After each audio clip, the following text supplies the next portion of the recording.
Kunal city post में आपका स्वागत है। आपके साथ हूं मैं मृदुला।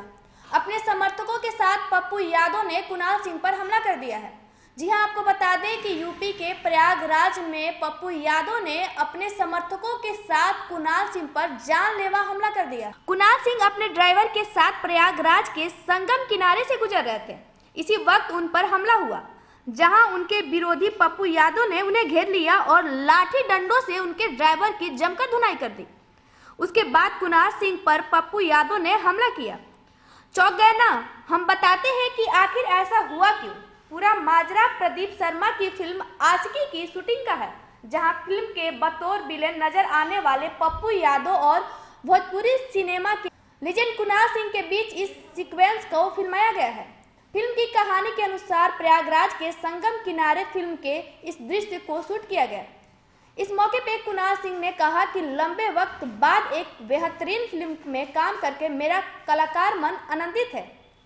आशिकी के बारे में बस इतना ही कहूँगा कि ये भोजपुरी की क्लास फिल्म है, जिसे प्रदीप शर्मा जैसे निर्माता ही बना सकते थे।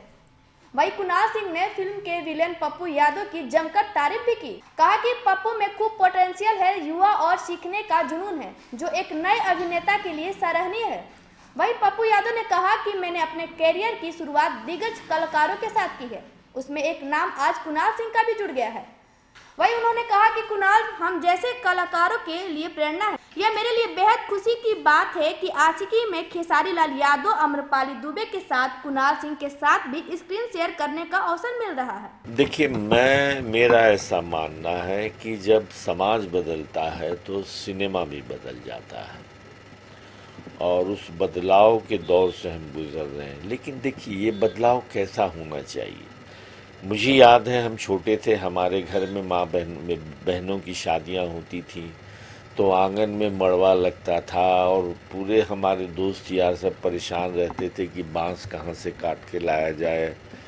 और हलवाई लोग आते थे तो मौसा फूफा चाचा 10 दिन पहले से लगते थे कि खाना कहाँ बनेगा। अब वो माहौल ख़त्म हो गया। अब हम एक हॉल बुक कर लेते हैं जहाँ कैटरिंग वाला खाना खिला देता है। तो ये जो बदलाव है वही भोजपुरी सिनेमा बदल गया। लेकिन शादी के मंत्र हमारे नहीं बदले, चाहे वो लगन मंडप में हो या नकली मंडप जो आजकल जो मॉडर्न बनते हैं उस ढंग पे। तो मंत्र तो वही है, रीति रिवाज वही है, मंत्रोच्चारण वही होगा, पंडित जी वही। तो जो उसी तरीके से मेरा सोचना है कि हम जितने भी एडवांस हो जाएं, हम जितने भी आज के परिवेश में जीने के लिए हम अपने सुख सुविधा जुटा लें, लेकिन हमारी जो पहचान है जिससे हम जाने जाते हैं वो नहीं बदलना चाहिए। और आज का सिनेमा कहीं न कहीं वो चूक रहा है। और खुशी है कि अब कुछ फिल्में ऐसी बन रही हैं, क्योंकि ज़िंदगी की समस्याएं तब भी वही थी, आज भी वही हैं। हमारे जीवन शैली बदल गया है, हमारे रिश्तों का ताना बुना बदल गया है।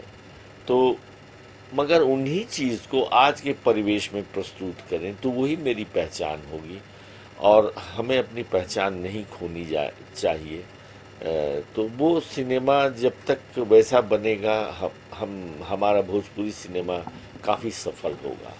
तो ये गैप जो इंडस्ट्री के बीच में आया है, रिक्शे ठेले वाले तो रह गए ऑडियंस, लेकिन पारिवारिक है, तो गलती कहाँ पे रह गई, चूक कहाँ पे हो गई, ये इसे आप कैसे देखते हैं? इस चूक को के बारे में बताएंगे कि कहाँ पे चूक हुई इंडस्ट्री से? देखिए, मैं बहुत गहराई से इन बातों को सोचा हूँ, और चूँकि मैंने अपनी फिल्मों को देखा है 50 हफ्ते और 75 हफ्ते चलते हुए, और आखिरी हफ्ते में भी 60 से 70% महिलाओं को सिनेमा हॉल में मैंने देखा है, मेरी माँ बहनों को।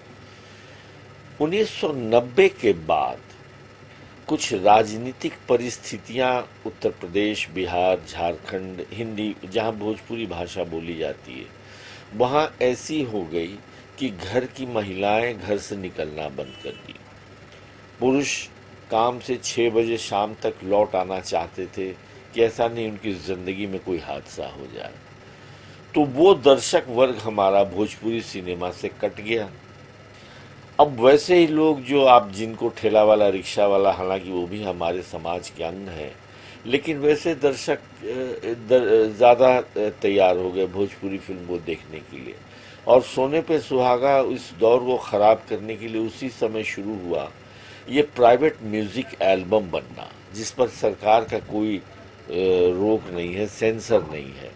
कोई कुछ भी अश्लील गीत बना के रिकॉर्डिंग करके यूट्यूब में चला देता है।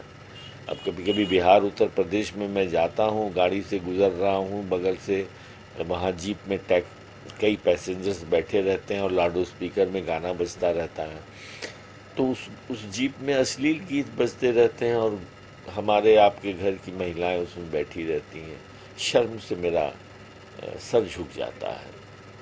लेकिन चूंकि सरकार की कोई रोक टोक नहीं है, तो हर गली कोने में इस तरह के गीत पनपने लगे हैं, कोई कुछ भी बना देता है।